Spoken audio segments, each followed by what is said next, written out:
case and the House managers conclude their case with closing arguments today. I think we finish where we started. These articles of impeachment, they fail factually, they fail legally, they fail constitutionally.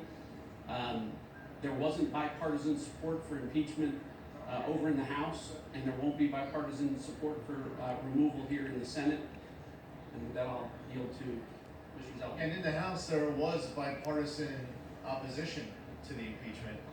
And hopefully, if the Senate Democrats want to do the right thing, hopefully we'll see at least one or more senators choose to acquit the president. That would be the right thing. We've been through a long process. It started with almost a dozen and a half or so depositions that took place in the House in a setting that unfortunately resulted in a lot of cherry-picked leaks. There was withholding of key facts, outright lies to the American public. The open public hearings that took place in the Intelligence Committee hearing.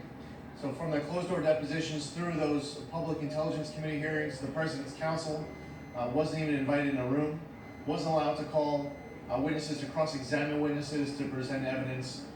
It's been a long road. I think for our country, fast forward to where we are today, America's ready to move forward. Not just move on, but move forward.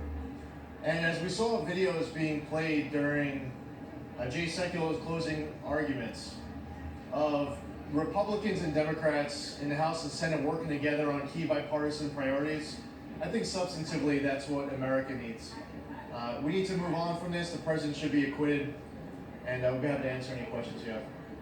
What do you expect from the President's State of the Union tomorrow? And do you think he should agree on the impeachment or move on and start the process of uniting the country again? I think the president has been uniting the country by the things that he's been doing, the things that he's been out while this impeachment trial has been going on. Getting USMCA across the finish line, a trade deal with China, still focusing on border security and immigration, trying to move forward with prescription drug costs, all the things that are important to Americans. The president's been focused on those things. The division has come from Democrats, particularly in the House, that have been focused for 3 years on impeaching the president. Fortunately, that comes to an end on Wednesday. So, Congressman, how many Democrats do you think could vote to acquit the president on at least one of these charges?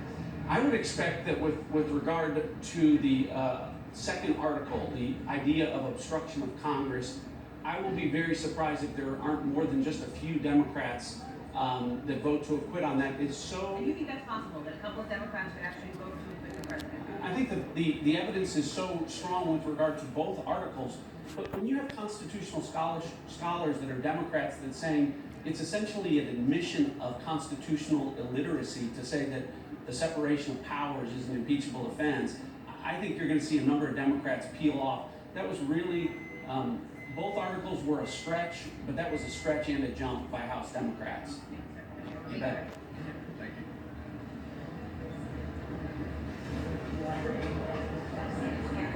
This closing argument really appealed to a sense of history, that we will be judged by history and that the truth will come out.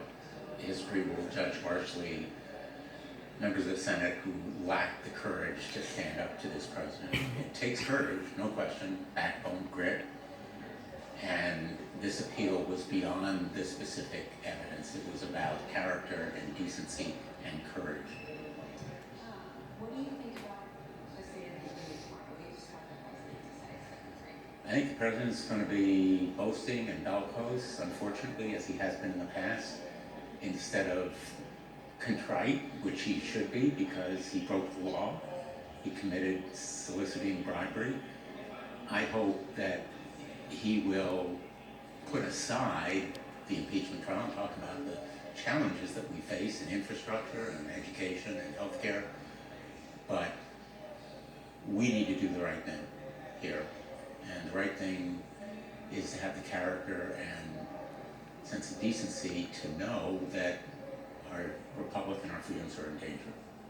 Thank you. Thanks.